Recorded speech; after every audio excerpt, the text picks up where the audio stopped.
Ezekiel അധ്യായം 46. രാജാവും തിരുനാളുകളും.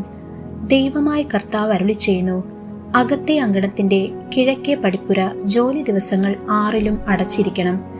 സാപത്തിലും അമാവാസിയിലും അത് തുറന്നിടണം. രാജാവ് പുറത്തുനിന്ന് പടിപ്പുരയുടെ പൂമുഖത്തിന്റെ പാർശ്വകവാടത്തിലൂടെ പ്രവേശിച്ച് തൂണിനരികെ നിൽക്കണം. അവന്റെ ദഹനബലിയും സമാധാന ബലിയും പുരോഹിതന്മാർ അർപ്പിക്കണം. പടിപ്പുരയുടെ വാതിൽക്കൽ നിന്നുകൊണ്ട് അവൻ ആരാധന നടത്തുകയും വേണം. അതു കഴിഞ്ഞ് അവൻ പുറത്തു പോകണം. എന്നാൽ വൈകുന്നേരം വരെ പടിപ്പുര വാതിൽ അടയ്ക്കരുത്.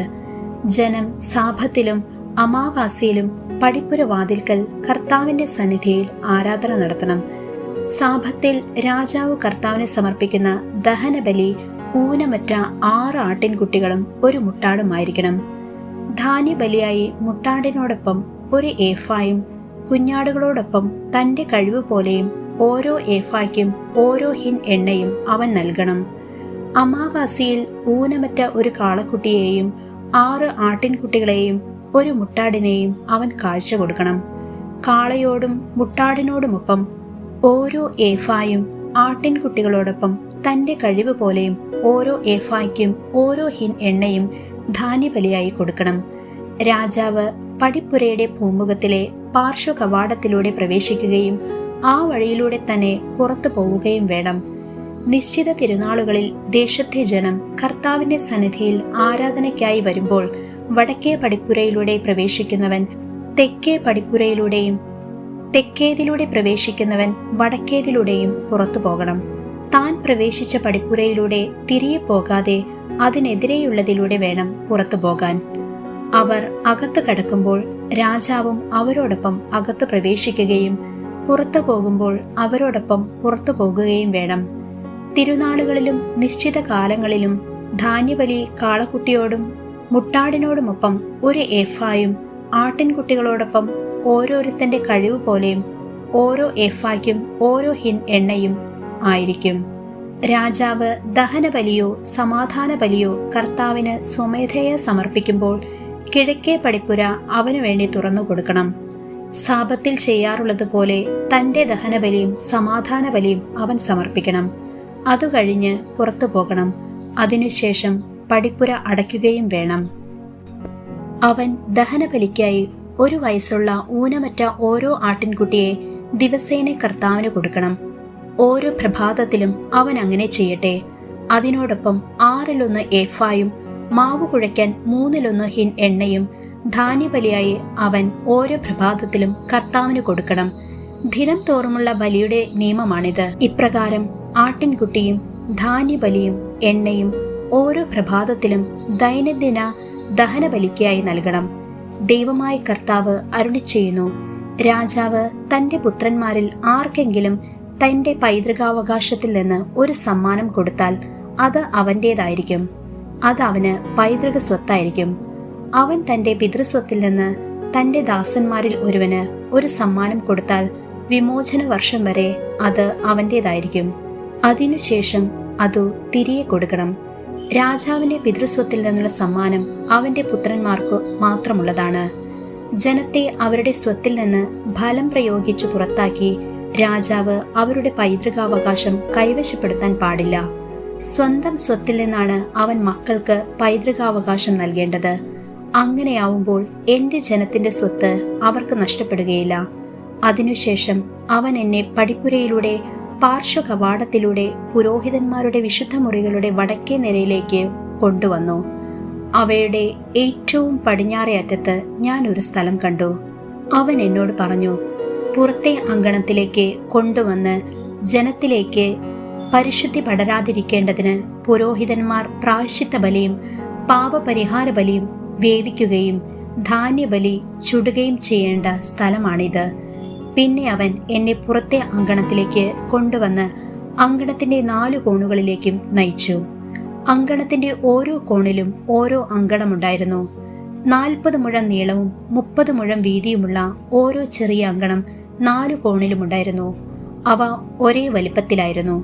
4 അങ്കണങ്ങളുടെയും ഉൾവശത്ത് ചുറ്റിലും കൽഭിത്തി കെട്ടിയിരുന്നു. അതിന്റെ ചുവട്ടിൽ ചുറ്റും അടുപ്പുകളുമുണ്ടായിരുന്നു. അപ്പോൾ അവൻ എന്നോട് പറഞ്ഞു, ദേവാലയത്തിൽ ശുശ്രൂഷിക്കുന്നവർ ജനത്തിന്റെ ബലിവസ്തുക്കൾ വേവിക്കുന്ന സ്ഥലമാണിത്. അധ്യായം 47. ദേവാലയത്തിൽ നിന്നു നീർച്ചാൽ. പിന്നെ അവൻ എന്നെ ദേവാലയ വാതിൽക്കലേക്ക് തിരികെ കൊണ്ടുവന്നു. അതാ, ദേവാലയ ഭൂമുഖത്തിന്റെ അടിയിൽ നിന്നു കിഴക്കോട്ട് വെള്ളമൊഴുകുന്നു. ദേവാലയത്തിന്റെ ദർശനം കിഴക്കോട്ടാണ്.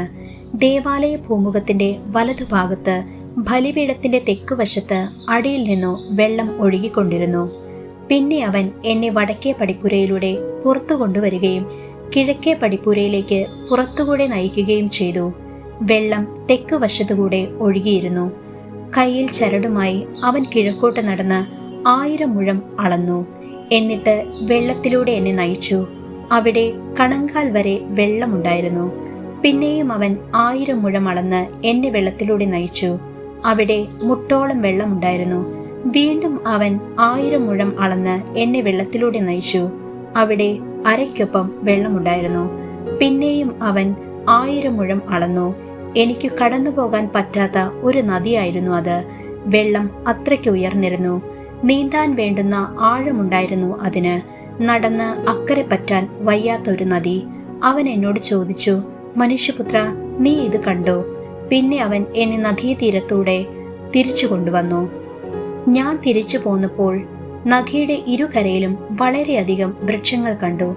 അവൻ എന്നോട് പറഞ്ഞു, ഈ വെള്ളം കിഴക്കൻ പ്രദേശങ്ങളിലേക്കൊഴുകി അരാഭായിൽ ചേരുമ്പോൾ കെട്ടിക്കിടക്കുന്ന കടലിൽ ചെന്ന് അതിനെ ശുദ്ധജലമാക്കുന്നു.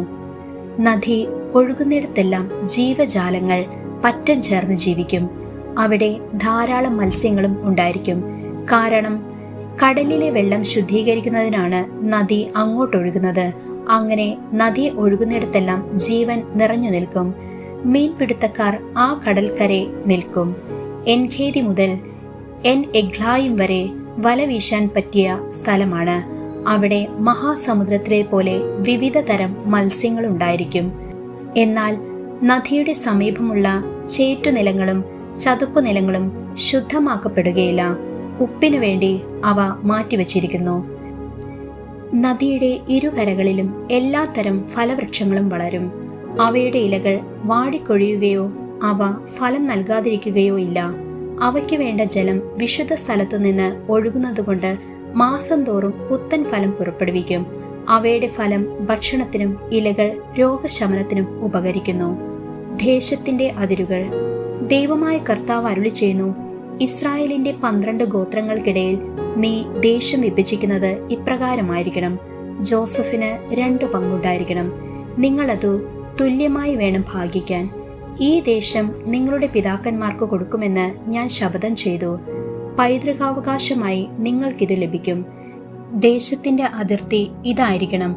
വടക്കോട്ട് മഹാസമുദ്രം മുതൽ ഹെത്ലോൺ വഴി ഹമാത്തിന്റെ അതിർത്തി വരെ. അവിടെ നിന്ന് സെദാദ്, ബറോത്ത, ദമാസ്കസിന്റെയും ഹമാത്തിന്റെയും ഇടയ്ക്കുള്ള അതിർത്തിയിൽ സ്ഥിതി ചെയ്യുന്ന സിബ്രായിം, ഹൗറാന്റെ അതിർത്തിയിലുള്ള ഹാസർ, ഹത്തിക്കോൻ എന്നിവ വരെയും. അങ്ങനെ വടക്കേ അതിർത്തി സമുദ്രം മുതൽ ദമാസ്കസിന്റെ വടക്കേ അതിർത്തിയിലുള്ള ഹസാർ ഏനോൻ വരെയും അതിനു വടക്കുള്ള ഹമാത്തിന്റെ അതിർത്തി വരെയും. ഇതാണ് വടക്കേ അതിര്. കിഴക്കേ അതിർത്തി ദമാസ്കസിന്റെയും ഹൗറാന്റെയും ഇടയ്ക്കുള്ള ഹസാർ ഏനോൻ മുതൽ ഇസ്രായേൽ ദേശത്തിനും ഗിലെയാദിനും ഇടയ്ക്ക് ജോർദാൻ വഴി കിഴക്കേ കടലും താമാറും വരെയും. ഇതായിരിക്കണം കിഴക്കേ അതിര്. തെക്കേ അതിർത്തി താമാർ മുതൽ മെരിബാത് കാദേശിലെ ജലാശയം വരെയും അവിടെ നിന്ന് ഈജിപ്ത് തോടുവഴി മഹാസമുദ്രം വരെയും. ഇതായിരിക്കണം തെക്കേ അതിർത്തി. ഹമാത്തിന്റെ കവാടത്തിനു നേരെ വരെ മഹാസമുദ്രമായിരിക്കണം പടിഞ്ഞാറേ അതിർത്തി. അങ്ങനെ ഇസ്രായേൽ ഗോത്രങ്ങൾക്കനുസൃതമായി നിങ്ങൾ ഈ ദേശം വിഭജിച്ചെടുക്കണം. നിങ്ങൾക്കും നിങ്ങളുടെ ഇടയിൽ താമസിക്കവേ കുട്ടികൾ ജനിച്ച് അവിടെ പാർക്കുന്ന വിദേശീയർക്കും പൈതൃക അവകാശമായി അത് പങ്കുവയ്ക്കണം. അവർ നിങ്ങൾക്ക് സ്വദേശീയരായ ഇസ്രായേൽ മക്കളെ പോലെ ആയിരിക്കണം. ഇസ്രായേൽ ഗോത്രങ്ങളുടെ ഇടയിൽ നിങ്ങളോടൊപ്പം അവർക്കും ഒരവകാശം ലഭിക്കണം. പരദേശി പാർക്കുന്ന ഗോത്രമേതോ ആ ഗോത്രത്തിൽ തന്നെ അവന് ഓഹരി കൊടുക്കണം. ദൈവമായ കർത്താവ് അരുളിച്ചെയ്യുന്നു. അധ്യായം 48. ഗോത്രങ്ങളുടെ ഓഹരി. ഗോത്രങ്ങളുടെ പേരുകൾ ഇവയാണ്: വടക്കേ അതിർത്തിയിൽ ആരംഭിച്ച് കടൽ മുതൽ ഹെത്ലോൻ വഴി ഹമാത്തിന്റെ കവാടം വരെയും, ഹമാത്തിനു നേരെ ദമാസ്കസിന്റെ വടക്കേ അതിർത്തിയിലുള്ള ഹസാർ ഏനോൻ വരെയും കിഴക്കു പടിഞ്ഞാറ് വ്യാപിച്ചു കിടക്കുന്ന ധാനാണ് ഒരു ഭാഗം. അതിനോട് ചേർന്ന് കിഴക്കേ അറ്റം മുതൽ പടിഞ്ഞാറേ അറ്റം വരെ ആഷേറിന്റെ ഓഹരിയാണ്. അതിനോട് ചേർന്ന് കിഴക്ക് മുതൽ പടിഞ്ഞാറു വരെയാണ് നഫ്താലിയുടേത്. അതിനോട് ചേർന്നു കിഴക്ക് മുതൽ പടിഞ്ഞാറു വരെ മനാസയുടെ ഓഹരിയാണ്.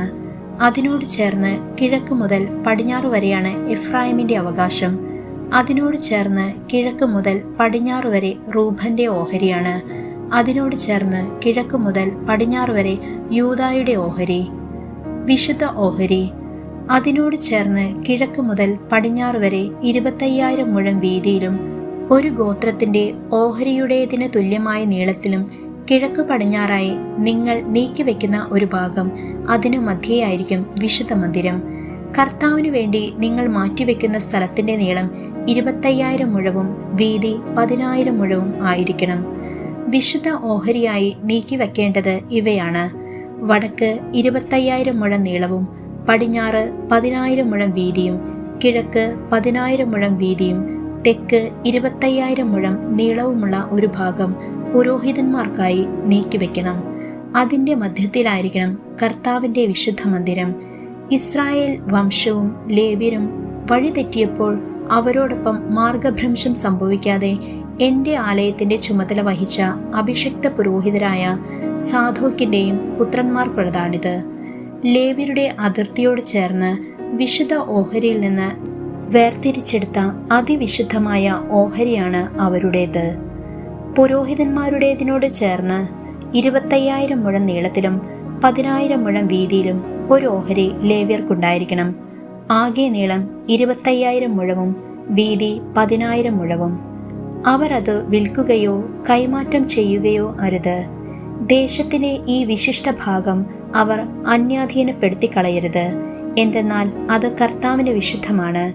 ശേഷിച്ച 5,000 മുഴം വീതിയും 25,000 മുഴം നീളവുമുള്ള ഭാഗം പട്ടണത്തിലെ സാധാരണ ആവശ്യത്തിനും താമസത്തിനും പ്രാന്തപ്രദേശത്തിനും വേണ്ടിയാണ്. നഗരം അതിന്റെ മധ്യത്തിലായിരിക്കണം. അതിന്റെ അളവുകൾ ഇതായിരിക്കണം: വടക്കും തെക്കും കിഴക്കും പടിഞ്ഞാറും 4,500 മുഴം വീതം. നഗരത്തിനൊരു തുറസായ സ്ഥലമുണ്ടായിരിക്കണം. വടക്കും തെക്കും കിഴക്കും പടിഞ്ഞാറും 250 മുഴം വീതം. വിശുദ്ധ ഓഹരിയുടെ അരികു ചേർന്ന് മിച്ചമുള്ളത് കിഴക്കും പടിഞ്ഞാറും 10,000 മുഴം വീതമായിരിക്കണം. അവിടുത്തെ ഉൽപ്പന്നങ്ങൾ നഗരത്തിലെ ജോലിക്കാർക്ക് ഭക്ഷണത്തിനുള്ളതാണ്. ഇസ്രായേലിലെ എല്ലാ ഗോത്രത്തിലും പെട്ട നഗരത്തിലെ കൃഷിക്കാർ അതിൽ കൃഷി ചെയ്യണം. നിങ്ങൾ നീക്കിവെക്കുന്ന മുഴുവൻ ഭാഗവും വിശുദ്ധ ഓഹരിയും നഗരസ്വത്വം കൂടി 25,000 മുഴത്തിൽ സമചതുരമായിരിക്കണം. വിശുദ്ധ ഓഹരിക്കും നഗരസ്വത്തിനും ഇരുവശത്തും ശേഷിക്കുന്ന ഭാഗം രാജാവിനുള്ളതാണ്. വിശുദ്ധ ഓഹരിയുടെ 25,000 മുഴം സ്ഥലത്തുനിന്ന് കിഴക്കേ അതിരുവരെയും പടിഞ്ഞാറേ അതിരുവരെയും ഗോത്രങ്ങളുടെ ഓഹരികൾക്കു സമാന്തരമായി വ്യാപിച്ചു കിടക്കുന്ന സ്ഥലം രാജാവിനുള്ളതാണ്. വിശുദ്ധ ഓഹരിയും ദേവാലയത്തിനുള്ള വിശുദ്ധ സ്ഥലവും അതിന്റെ നടുക്കായിരിക്കും. നഗരത്തിന്റെയും ലേവ്യരുടെയും സ്വത്തുക്കൾ രാജാവിന്റെ ഓഹരിയുടെ മധ്യത്തിലായിരിക്കണം. രാജാവിന്റെ ഓഹരി യൂദായുടെയും ബെഞ്ചമിന്റെയും അതിരുകൾക്കിടയിലും. മറ്റു ഗോത്രങ്ങളുടെ ഓഹരി. ബാക്കിയുള്ള ഗോത്രങ്ങളുടെ ഓഹരി കിഴക്ക് മുതൽ പടിഞ്ഞാറ് വരെ ബെഞ്ചമിന്റെ ഭാഗം. അതിനോട് ചേർന്ന് കിഴക്ക് മുതൽ പടിഞ്ഞാറ് വരെയാണ് ശിമിയോന്റെ ഓഹരി. അതിനോട് ചേർന്ന് കിഴക്ക് മുതൽ പടിഞ്ഞാറ് വരെ ഇസാഖറിന്റെ ഓഹരി. അതിനോട് ചേർന്ന് കിഴക്ക് മുതൽ പടിഞ്ഞാറ് വരെ സെബുലൂന്റെ ഓഹരി. അതിനോട് ചേർന്ന് കിഴക്ക് മുതൽ പടിഞ്ഞാറ് വരെ ഗാദിന്റെ ഓഹരി. ഗാദിന്റെ അതിരിനോട് ചേർന്ന് തെക്കോട്ട് താമാർ മുതൽ മെർബത്ത് ഖാദിഷ് ജലാശയം വരെ, അവിടെ നിന്ന് ഈജിപ്ത് തോടുവഴി മഹാസമുദ്രം വരെയുമാണ് തെക്കേ അതിർത്തി. ഇസ്രായേൽ ഗോത്രങ്ങളുടെ ഇടയിൽ പൈതൃകാവകാശമായി നിങ്ങൾ വിഭജിച്ചെടുക്കേണ്ട ദേശമിതാണ്. ഇവയാണ് അവരുടെ ഓഹരികൾ. ദൈവമായ കർത്താവ് അരുളിച്ചെയ്യുന്നു. ജെറുസലേം കവാടങ്ങൾ. പട്ടണത്തിന്റെ പുറത്തേക്കുള്ള കവാടങ്ങൾ 4,500 മുഴം നീളമുള്ള വടക്ക് വശത്ത് 3 കവാടങ്ങൾ. റൂബന്റെയും യൂദായുടെയും ലേവിയുടെയും ഓരോന്ന്. ഇസ്രായേൽ ഗോത്രങ്ങളുടെ പേരിലാണ് കവാടങ്ങൾ അറിയപ്പെടുക. 4500 മുഴം നീളമുള്ള കിഴക്ക് വശത്ത് 3 കവാടങ്ങൾ ജോസഫിന്റെയും ബഞ്ചമിന്റെയും ദാനിന്റെയും. 4500 മുഴം നീളമുള്ള തെക്കുവശത്ത് 3 കവാടങ്ങൾ ശിമിയോന്റെയും ഇസാക്കറിന്റെയും സെബുലൂന്റെയും. 4500 മുഴം നീളമുള്ള പടിഞ്ഞാറ് വശത്ത് 3 കവാടങ്ങൾ വേഖാദിന്റെയും ആഷേറിന്റെം നഫ്താലിയുടെയും. നഗരത്തിന്റെ ചുറ്റളവ് 18,000 മുഴമായിരിക്കണം. ഇനിമേൽ നഗരത്തിന്റെ പേര് യാഹ്വെഷാമ എന്നായിരിക്കും.